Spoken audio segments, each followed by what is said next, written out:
As I told in my last class, today I will discuss how will we designate wetlands of international importance. As we know, the Convention of Wetlands was developed in response to international calls for effort to address the loss of wetland habitats and species, in part due to a lack of understanding of their important functions, values, goods and services. And governments that join the convention as contracting parties commit to the three pillars of the convention. Pillar 1 is works towards the wise use of their wetlands, which I have discussed in my last video.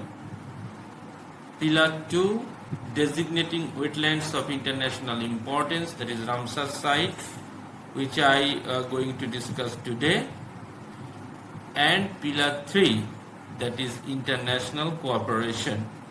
So before I going to discuss about our main theme, that is Pillar 2, we will give you a very brief introduction of the Pillar 3, that is international cooperation.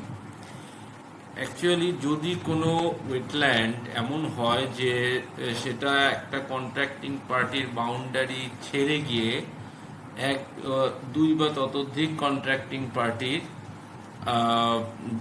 বাউন্ডারিকে ছড়িয়ে যায়, অর্থাৎ wetland বা তার water সিস্টেমটা share করছে অনেকগুলো international boundary, অনেকগুলো country, that is at least 2 country, তাহলেও সেই ওয়েটল্যান্ডসগুলোকে ট্রান্সবাউন্ডারি ওয়েটল্যান্ডস অফ ইন্টারন্যাশনাল হিসাবে ডেজিগনেট করা যায়, যার জন্য ওই দেশগুলো যারা তাদের মধ্যে ওয়েটল্যান্ডটা শেয়ার করছে তাদের সঙ্গে কনসাল্ট করে একটা ফর্মাল এগ্রিমেন্ট করে আমরা এই কনসিডারিং দ্য ইকোলজিক্যাল সিগনিফিকেন্স এবং ইম্পর্টেন্স অফ ওয়েটল্যান্ডস আমরা এই ইন্টারন্যাশনাল কোঅপারেশনের থ্রু দিয়ে এই ওয়েটল্যান্ডসকে কনজার্ভ করতে পারি।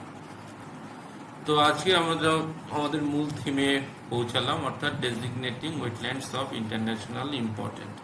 এখন যখনই কোনো পার্টি আমাদের এই ট্রিটিটা অর্থাৎ এই কনভেনশনে সাইন করছে অথবা the deposition its instrument of ratification accession for inclusion, এরা যখনই অ্যাক্সেশনটা ডিপোজিট করছে সেই সময় তাদের ফার্স্ট অব্লিগেশন হচ্ছে যে অ্যাটলিস্ট একটা ওয়েটল্যান্ডসকে রামসার সাইট হিসাবে ডেজিগনেট করা তাদের টেরিটরির ভেতর থেকে।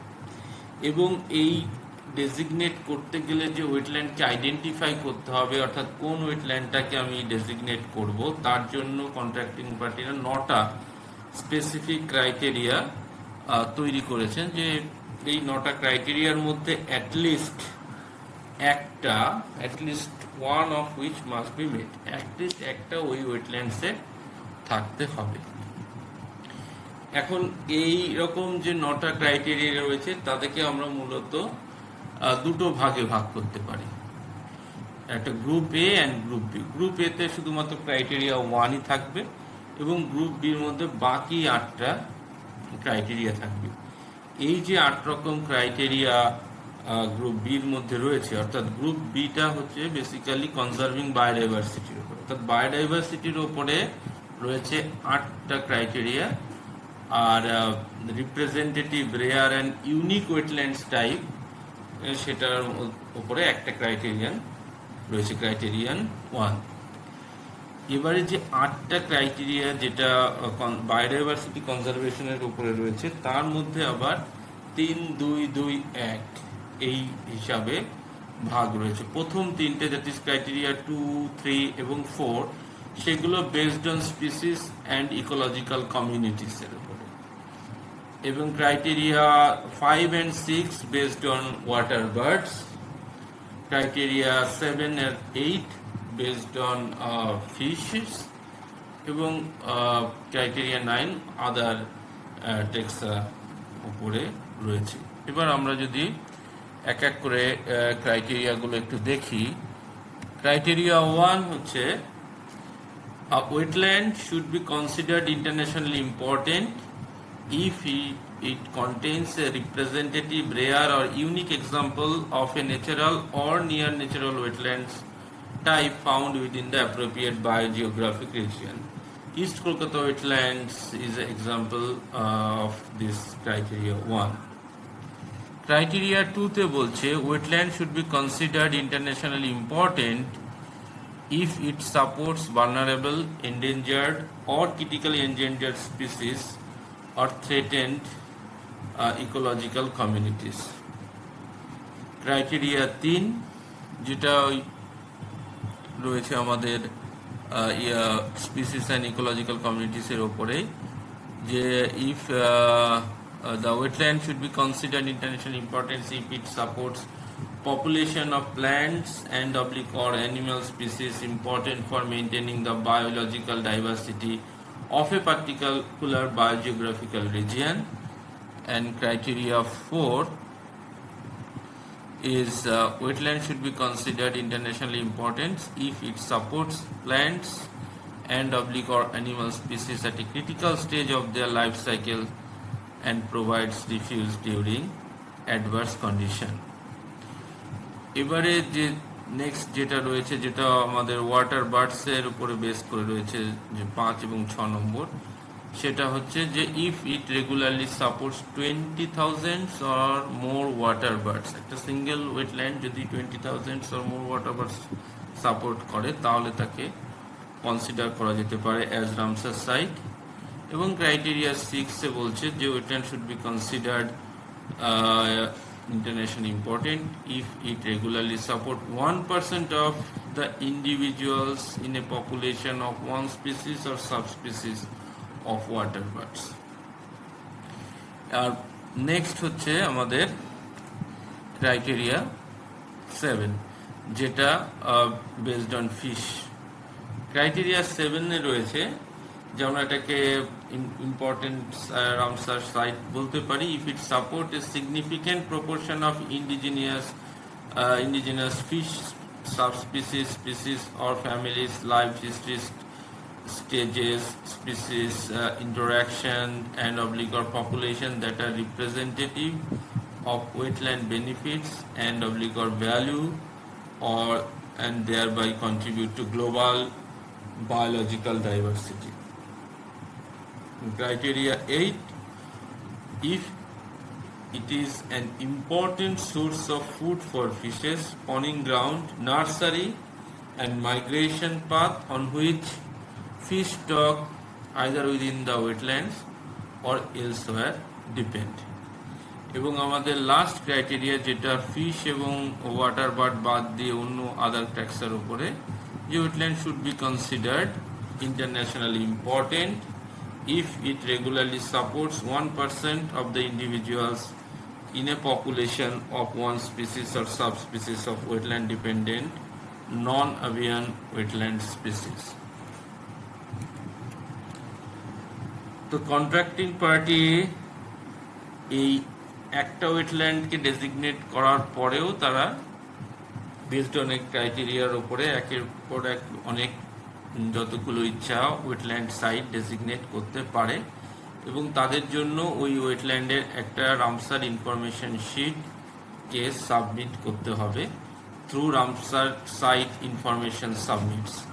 এবং ওই যে রামসার ইনফরমেশন শিটগুলো রয়েছে সেগুলো পাবলিকলি অ্যাভেলেবেল, যেটা www.ramsar.org or www.rsis.ramsar.org তে ভিজিট করলেই Ramsar information sheet of every Ramsar সাইটসে আমরা পাব। এবং এরকমই দেখতে রামসার সাইট ইনফরমেশন সার্ভিস যে ওয়েবসাইটটা, এবং এইখানে কন্ট্রাক্টিং পার্টি যে ইনফরমেশনগুলো দেবে, যে রামসারের ডেটাবেসগুলো দেবে, সেগুলো রামসার সেক্রেটারিয়েটই মেনটেন করবে এবং প্রত্যেক 6 বছর বাদে বাদে এই প্রত্যেকটা সাইটসের এই রামসার ইনফরমেশন শিটগুলোকে রিভাইজ করবে কন্ট্রাক্টিং পার্টি। এবার রামসার সাইট ডেজিগনেশনের জন্য এই ক্রাইটেরিয়া, যেমন রামসার সাইটসের একটা আইডেন্টিফিকেশন ক্রাইটেরিয়া একটা সিলেক্ট করতে হবে, কিন্তু পুরো সাইটটাকে ডেজিগনেট করার জন্য 5টা স্টেপস আছে। আমি ইন্ডিয়ান পার্সপেক্টিভের ওপরে আমরা আলোচনা করব। Step 1 is feasibility assessment. এটা স্টেট গভর্নমেন্ট বা ইউনিয়ন টেরিটরি রেসপন্সিবিলিটি। প্রথমে একটা ওয়েটল্যান্ডকে আইডেন্টিফিকেশন করা এবং তারপর তার ব্রিফ ডকুমেন্ট প্রিপেয়ার করা। ব্রিফ ডকুমেন্ট প্রিপেয়ার মানে বেসিক্যালি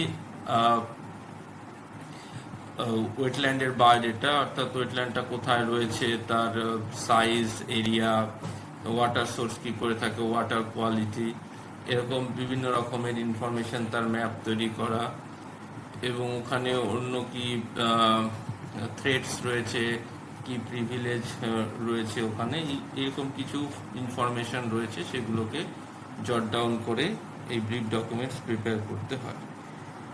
এবং তারপরে ওই রামসার যে আইডেন্টিফাইড ওয়েটল্যান্ড রয়েছে সেগুলোকে, যে রামসারের 9টা ক্রাইটেরিয়ার মধ্যে অ্যাটলিস্ট একটাকে ওর মিট করতে হবে, একের বেশি তো মিট করলে কোনো অসুবিধা নেই। এইটা করার পরে তারপর তাকে স্টেপ 2-তে যেতে হবে। স্টেপ 2-তে স্টেট গভর্নমেন্ট বা ইউনিয়ন টেরিটরি রেসপন্সিবিলিটি। যে স্টেপ 2টা হচ্ছে রামসার সাইট ডেজিগনেশন ইন্টেন্ট, অর্থাৎ স্টেট গভর্নমেন্টকে ন্যাশনাল ফোকাল পয়েন্ট, যেটা ministry of environment, forest and climate change, তাদেরকে জানাতে হবে, যে আমরা কমিউনিকেট করতে হবে যে আমরা এটাকে রামসার সাইট করতে চাই, এবং এর সমস্ত ডিটেলস শেয়ার করতে হবে টু প্রপোজাল কমপ্লায়ারকে। এরপরে MOEF সেটা অ্যাপ্রুভালের জন্য মিনিস্ট্রি অফ এক্সটার্নাল অ্যাফেয়ার্সের কাছে যাবে। Upon approval MOEFCC communicate site designation intent to the Ramsar secretariat. External অ্যাফেয়ার্সের অ্যাপ্রুভাল পেলে পুরো জিনিসটা রামসার সেক্রেটারিয়েটের কাছে যাবে, এবং রামসার সেক্রেটারিয়েট একটা সাইট আইডি এবং পাসওয়ার্ড অ্যালোকেট করে দেবে রামসার সাইট ইনফরমেশন সার্ভিসকে। এই কাজটা MOEF এর করার পরে, অর্থাৎ সেন্ট্রাল গভর্নমেন্ট থেকে হয়ে যাওয়ার পরে, আবার স্টেপ 4-এর জন্য আমাদের কাছে প্রপোজাল প্রিপারেশন করতে হবে, যেটা স্টেট গভর্নমেন্ট বা ইউটি রেসপন্সিবিলিটি। অর্থাৎ রামসার সাইট যে কমপ্লায়ার, সে রামসার ডেজিগনেশনের প্রপোজালটা in RSIS, that is Ramsar site information সার্ভিসে থ্রু দিয়ে ওই রামসার শিটটাকে ভরতে হবে, এবং তারপরে ম্যাপ আপলোড করতে হবে। তো পুরোটাই এখন অনলাইনে হয়। অনলাইনে সমস্ত যে রামসার সাইটসের যা রামসার ইনফরমেশন শিট, সেখানে যা যা ইনফরমেশন দরকার সেগুলোকে ওই আইডি পাসওয়ার্ড দিয়ে গিয়ে ওই সাইটটা, যেটা আমি আগে স্লাইডে দেখালাম, সেখানে গিয়ে ইনফরমেশনগুলো ভরে সাবমিট করতে হবে। এবং তারপরে আসে last stage, that is final stage, proposal review and finalisation. এটা MOEFCCর কাজ। তো এই রামসার সাইটের ইনফরমেশন এবং ম্যাপ আপলোড হয়ে যাওয়ার পরে, এবং বাকি যে সমস্ত ডকুমেন্টস আপলোড করতে হবে, ওখানকার বায়োডাইভার্সিটি, কিছু ছবি ইত্যাদি আপলোড করে দেওয়ার পরে, MOEFCC-কে জানানোর পরে তারা বিষয়টা রিভিউ করবে এবং রামসার সেক্রেটারিকে প্রপোজালটা ফরওয়ার্ড করবে। কমেন্টস যদি কিছু থাকে তাহলে সেই কমেন্টসগুলোকে অ্যাড্রেস করা হবে, এবং finally the site is designated, এবং একটা ডেজিগনেশন সার্টিফিকেট MOEF-কে পাঠিয়ে দেবে। এই 5টা মূলত স্টেপস, যার মধ্যে দিয়ে রামসার সাইট ডেজিগনেট করা যায়। এবার ডেজিগনেশন হয়ে গেলে তার কিছু কমিটমেন্ট থাকবে। কমিটমেন্ট ওই যেগুলো আমরা পড়েছি, আগেই ভিডিওতে শুনেছি, যে রামসার সাইটের যে ব্রড অবজেক্টিভ রয়েছে, that is wise use of wetlands, এবং তার যে ইকোলজিক্যাল ক্যারেক্টার রয়েছে, এটাকে মেনটেন করতে হবে। এটা হচ্ছে বেসিক কমিটমেন্ট। এবং যদি দেখা যায় যে রামসার সাইটের যে ইকোলজিক্যাল ক্যারেক্টার রয়েছে is changing or likely to change or has change, তাহলে অ্যাজ আর্লি অ্যাজ পসিবল আমাদেরকে কন্ট্রাক্টিং পার্টিকে, সেক্রেটারিয়েটকে এটা জানাতে হবে যে due to as a result of technological development, pollution or human ইন্টারফারেন্সের জন্য এর ইকোলজিক্যাল ক্যারেক্টার চেঞ্জ হচ্ছে। তো এটা কখনো কখনো কন্ট্রাক্টিং পার্টি না জানালেও অন্য থার্ড পার্টিও জানাতে পারে, but that's needs to be confirmation, ওটাকে কনফার্ম করতে হবে। এছাড়া কন্ট্রাক্টিং পার্টিকে যেমন আমরা আগে বলেছি যে প্রত্যেক 6 বছর অন্তর রামসার যে ইনফরমেশন শিট রয়েছে যেটাকে মনিটরিং পারপাসে বেস করে ওটাকে আপডেট করতে হবে, রিভাইজ করতে হবে। এবং ইন্ডিয়াতে রামসার সাইটের ওপরে এনভায়রনমেন্ট প্রোটেকশন অ্যাক্ট 1986-এর ওপরে অ্যাক্টের ওপরে তৈরি করা যে rules, wetlands conservation and management rules 2017, সেইটা কিন্তু ওর ওপরে সমস্ত রামসার সাইটসের ওপরে অ্যাপ্লিকেবল হবে।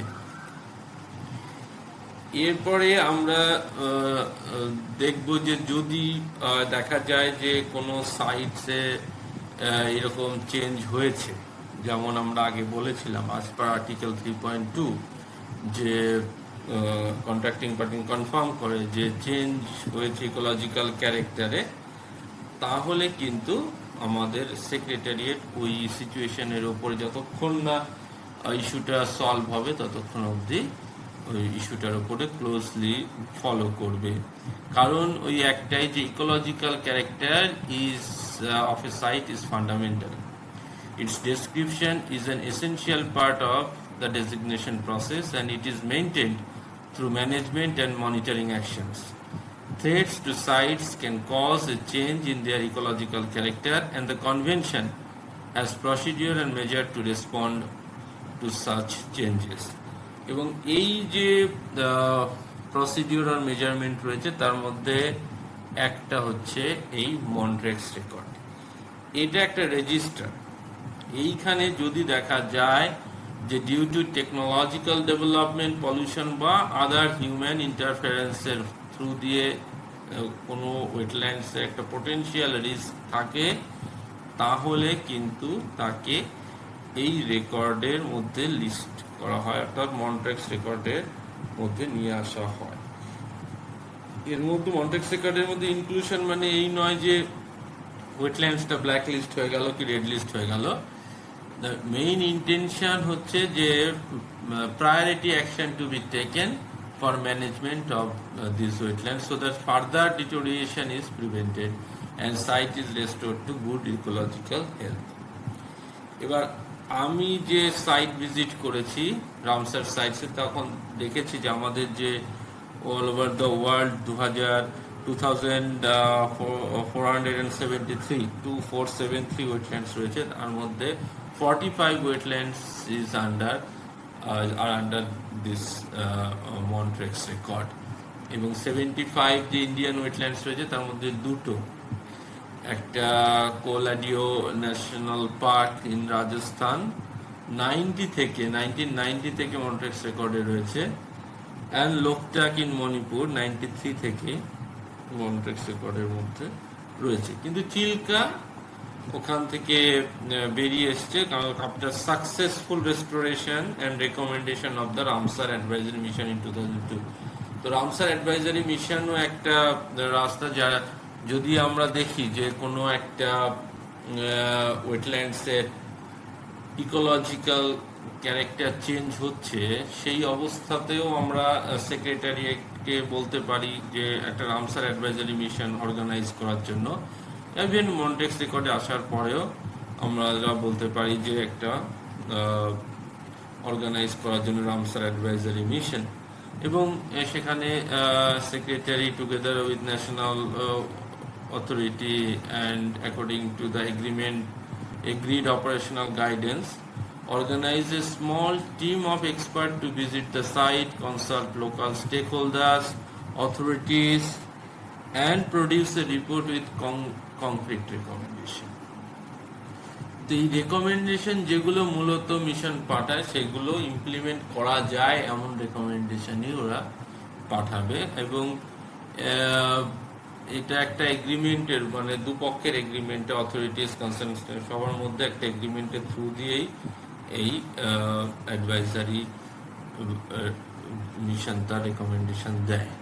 তো এই হচ্ছে আজকে আমাদের ক্লাস, মূলত কি রামসার সাইটসের কি ক্রাইটেরিয়া রয়েছে এবং রামসার সাইট ডেজিগনেশনের জন্য স্টেট গভর্নমেন্ট এবং MOEF এর মধ্যে কি রিলেশন রয়েছে। আরও বিস্তারিত পড়ার জন্য এই রেফারেন্সগুলো পড়া যেতে পারে।